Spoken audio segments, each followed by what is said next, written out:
Astaghfirullah. Bismillahirrahmanirrahim.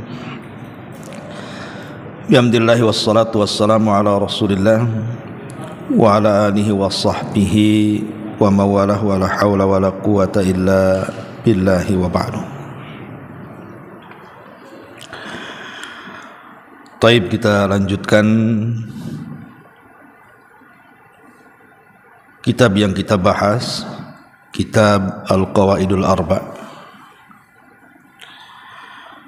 Dan kemarin kita masuk dalam muqaddimah, dan sekarang kita masuk pada perkataan pengarang.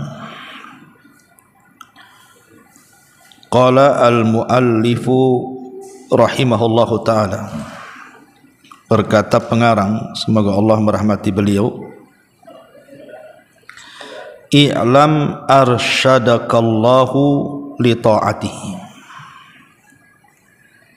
I'lam, ketahuilah. Dan ini kebiasaan pengarang di semua karya-karya beliau, itu selalu memukaddimahi dalam ucapannya dengan mencantumkan fi'lul amr, i'lam, ketahuilah. Dan kalimat i'lam ini adalah kalimat tanbih, kalimat peringatan bahwa apa yang akan disampaikan oleh pengarang setelahnya pasti kalimat-kalimat yang penting untuk disimak. Arsyadakallahu li ta'atihi, arsyadakallahu li ta'atihi. Semoga Allah subhanahu wa ta'ala memberikan petunjuk kepadamu dalam rangka ketaatan kepada Allah subhanahu wa ta'ala. Di sini masih tergambar bagaimana kasih sayang pengarang kepada kita dengan mendoakan agar kita tetap istiqamah di atas ketaatan kepada Allah subhanahu wa ta'ala. Dan harusnya seorang muslim begitu, harus senantiasa di atas ketaatan kepada Allah subhanahu wa ta'ala. Kemudian kata beliau, annal hanifiyata millata Ibrahim. Annal hanifiyah, bahwasanya al-hanifiyah, agama yang lurus, agama yang berada di atas tauhid, adalah millata Ibrahim. Itulah agama Ibrahim. Di sini ada faedah bahwa kenapa Nabi SAW menyebut-nyebut agama Ibrahim dan juga memerintahkan kita untuk mengikuti agama Ibrahim. Padahal Nabi itu bukan hanya Ibrahim saja. Di sana ada Ishak, ada Ya'qub, ada Saleh, ada Syu'aib, ada Nuh, ada Idris, dan banyak para nabi yang disebutkan dalam Al-Quran itu. Tapi tidak ada seorang nabi pun yang diperintahkan Allah untuk mengikuti agama mereka kecuali Ibrahim. Apa hikmah dibalik kita mengikuti ajaran Nabi Ibrahim? Ma'asyiral muslim, para santri ikhwan yang dimuliakan Allah subhanahu wa ta'ala. Jadi begini, kita tahu bahwa Ibrahim itu adalah Abul Anbiya. Dia adalah bapak seluruh para nabi. Ibrahim itu bapaknya seluruh para nabi. Karena setelah diutusnya Ibrahim alaihi salatu wassalam menjadi seorang nabi dan rasul, bahkan dinobatkan satu di antara 5 ulul azmi minar rusul,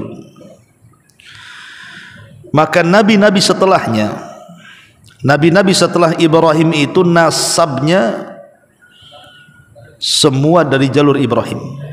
Tidak ada nabi yang keluar nasabnya di luar dari jalur Ibrahim setelah Ibrahim diutus. Jadi Ibrahim itu punya 2 jalur kenabian dari keturunannya. Pertama dari jalur Ishak. Ishak ini punya putera namanya Yakub. Yakub inilah yang disebut dengan Israel. Jadi turunan Yakub itu disebut Bani Israel. Dari Bani Israel inilah banyak nabi yang diutus. Yang kedua dari jalur Ismail. Ismail, tidak ada nabi yang diutus dari jalur Ismail kecuali satu, Nabi kita Muhammad sallallahu alaihi wasallam. Dari sini kita tahu bahwa karena seluruh para nabi dan rasul setelah Ibrahim jalurnya, nasabnya kembali kepada Ibrahim, maka disematkanlah kepada Ibrahim kalimat Abul Anbiya, bapaknya para nabi. Berarti agama yang dibawa oleh nabi-nabi setelah Ibrahim semuanya adalah mengusung agama Ibrahim, termasuk Nabi kita Muhammad sallallahu alaihi wasallam. Agama Islam ini juga mengusung agama Ibrahim. Apa agama Ibrahim?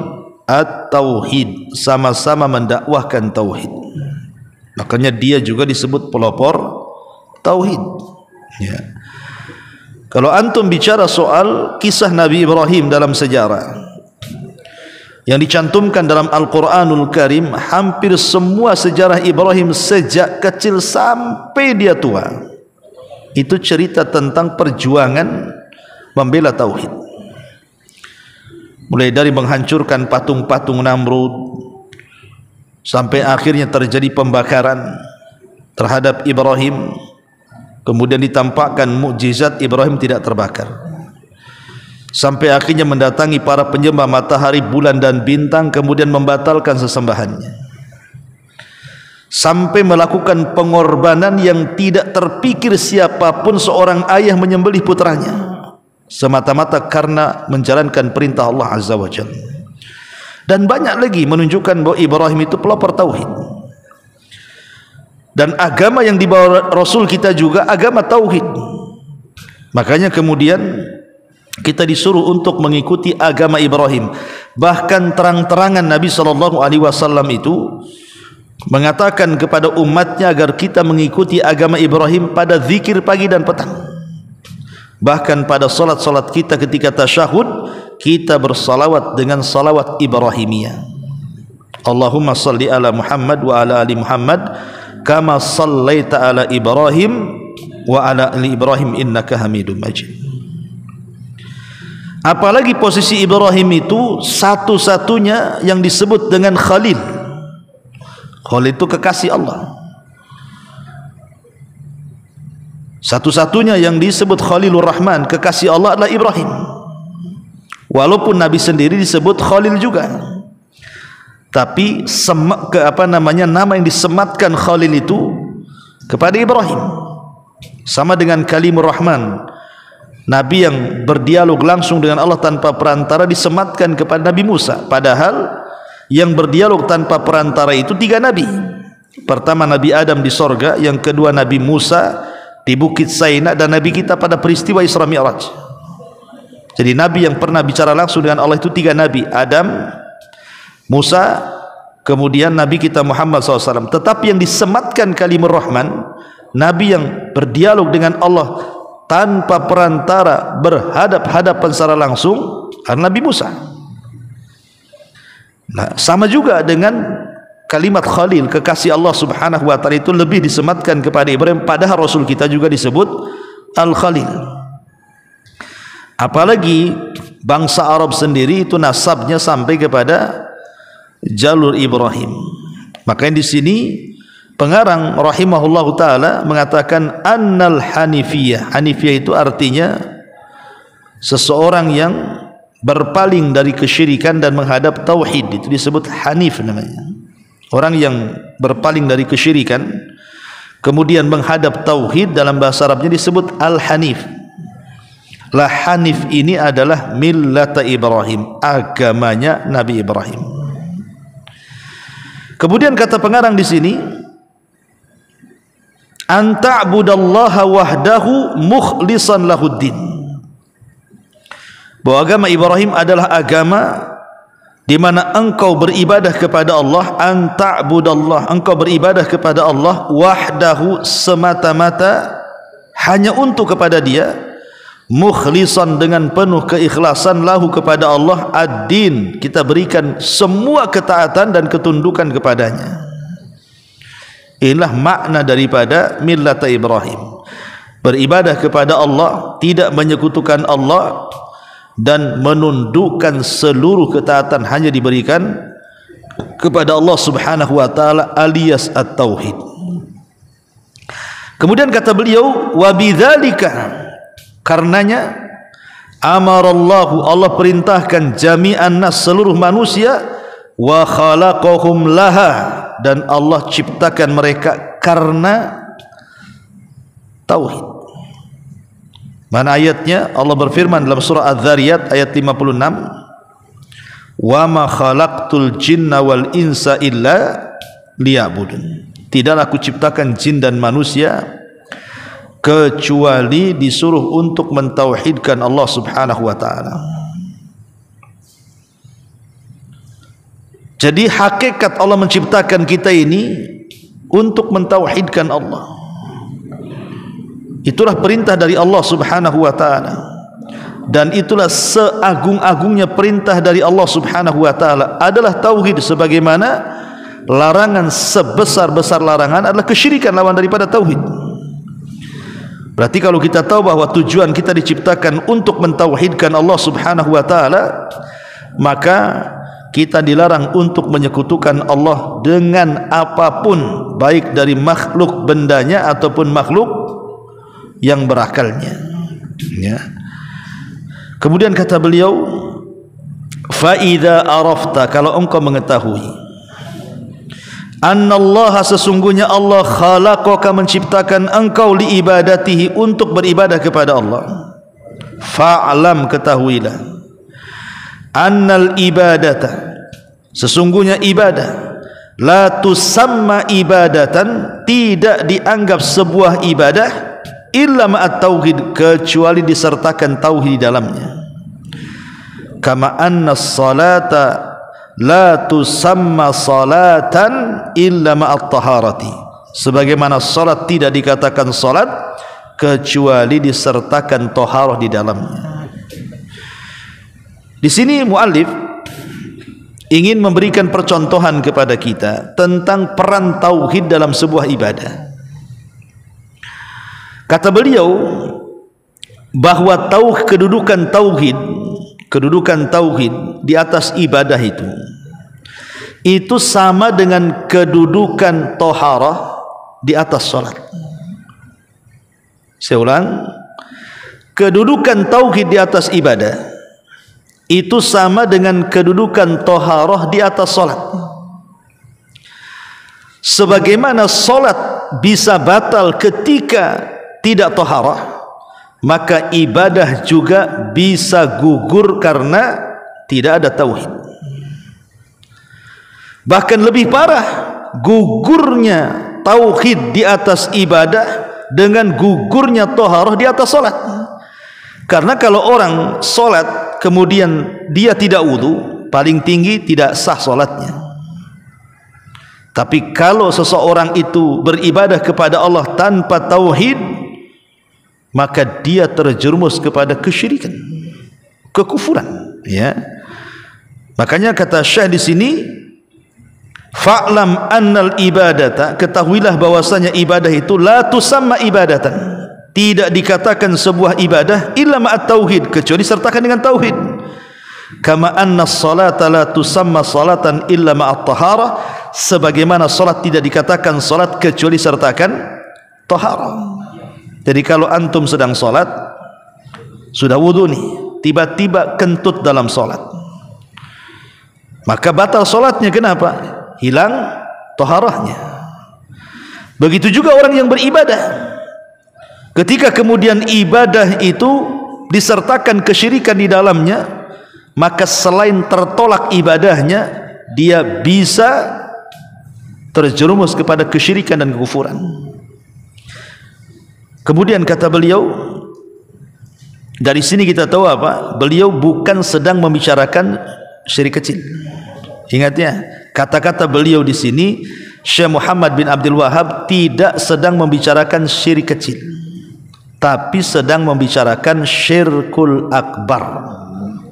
Dia sedang berbicara soal syirik besar. Apa bedanya syirik kecil dengan syirik besar? Pertama, syirik besar ini bisa mengeluarkan pelakunya dari Islam. Kalau syirik kecil tidak mengeluarkan pelakunya dari Islam. Yang kedua, syirik besar itu bisa menggugurkan seluruh amalan. Tapi syirik kecil tidak menggugurkan semua amalan, hanya menggugurkan amalan yang ditempelinya saja. Kemudian yang ketiga, syirik besar itu sezalim-zalimnya kezaliman. Sebagaimana Allah mengatakan perkataan Luqmanul Hakim, ya bunai la tusyrik billahi inna syirka la zulmun azim. Wahai bunai, wahai anakku, jangan kau melakukan kesyirikan, karena syirik itu sezalim-zalimnya kezaliman. Kemudian yang keempat, kalau seandainya orang yang melakukan syirik besar ini, dia meninggal dan tidak bertobat, maka dia meninggal di atas kekafiran, keluar dari Islam. Kalau syirik kecil tidak ya. Kemudian juga yang kelima, kalau dia dimasukkan ke dalam neraka, maka dia tidak akan pernah keluar dari neraka, alias kekal di dalamnya. Tapi kalau syirik kecil tidak. Itulah 5 perbedaan antara syirik akbar dengan syirik asghar. Tetapi pengarang di sini dalam kitab Qawaidul Arba'ah ini tidak sedang bicara syirik kecil, tapi bicara syirkul akbar, syirik besar, yang mengeluarkan pelakunya dari Islam, yang disematkan padanya kekufuran, yang dihilangkan semua amalan dan pahalanya, dan kalau masuk neraka dikekalkan di dalamnya. Ya. Kemudian kata beliau di sini, fa idza dzakhala syirku, fil ibadati fasadat kal hadathi idza dzakhala fit taharati. Faida, dan apabila dakhala syirku, masuk kesyirikan, fil ibadat, di dalam sebuah peribadatan, fasadat, maka rusaklah ibadah itu. Kal hadathi, seperti hadas, idza dakhala fit taharati, ketika dia masuk pada taharah maka menggugurkan taharahnya. Inilah bahaya syirik besar ya. Bahaya syirik besar itu bisa merusak ibadah sebagaimana bahaya hadas itu merusak taharah. Kama qala ta'ala, sebagaimana Allah Subhanahu wa taala berfirman, ma kana lil musyrikina an ya'muru masajidallah syahidina ala anfusihim bil kufri ulaika habitat a'maluhum wa fin narihum khalidun. Tidak layak bagi orang-orang musyrik itu memakmurkan masjid-masjid Allah dengan mempersaksikan atas diri mereka dengan kekufuran, karena mereka adalah orang-orang yang amalan-amalan mereka gugur dan di dalam neraka mereka dikekalkan.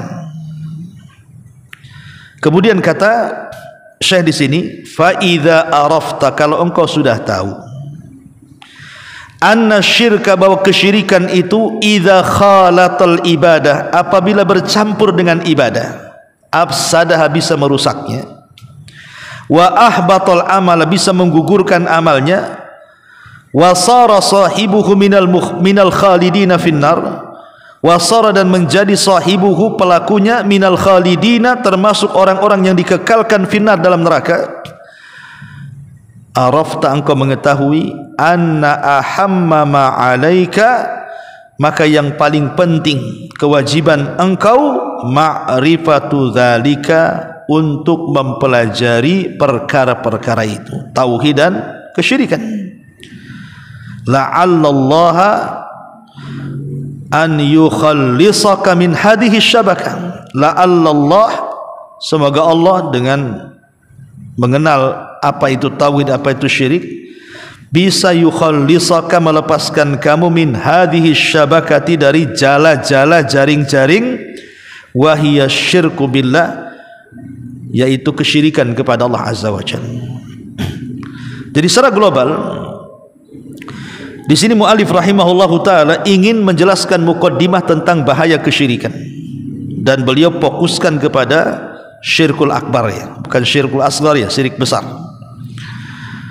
di mana syirik besar ini bisa menggugurkan ibadah, bisa menggugurkan amalan, dan bisa mengekalkan pelakunya dari api neraka. Karena di sini mu'alif mengatakan anna syirka idza khalatal ibadata afsadaha. Ini yang pertama, merusak ibadah. Yang kedua, wa ahbatal amala, merusak amal. Yang ketiga, wa sara sahibuhu minal khalidina finnar, pelakunya kekal di dalamnya. Cukup 3 perkara disebutkan pengarang di sini menunjukkan tentang bahayanya kesyirikan. Karena kesyirikan itu bisa diharamkan sorga pada dia, pintu neraka terbuka bagi dia, dan tidak ada satupun amalan yang tersisa pada badannya. Kemudian kata beliau, wa dzalika bi ma'rifati arba'i qawaida dzakaraha Allah taala fi kitabih. Oleh karena itulah, untuk memahami apa itu tauhid, apa itu syirik, maka kita harus mengenal 4 kaedah yang Allah Subhanahu wa taala sebutkan dalam Al-Qur'an. Lah, apa saja 4 kaedah ini? Nanti kita akan bahas satu persatu minggu depan, ya. Cukup hari ini kita bicara soal muqaddimah dari kitab Qawaidul Arba'. Dan saya minta antum store hafalan Qawaidul Arba' ini ke ustadz yang biasa antum pagi dan sampai siang membimbing antum, maka storekan kepada beliau. Nanti insya Allah mungkin setelah selesai kitab ini, ya, baru kita akan ada ujian. Ujiannya menghafal saja, ya, paling dengan beberapa pertanyaan yang ringan, tapi ujiannya lebih kepada menghafal matan.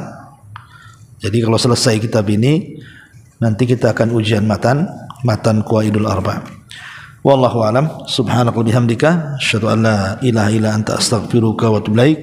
Allahu ta'ala alam. Assalamualaikum warahmatullahi wabarakatuh.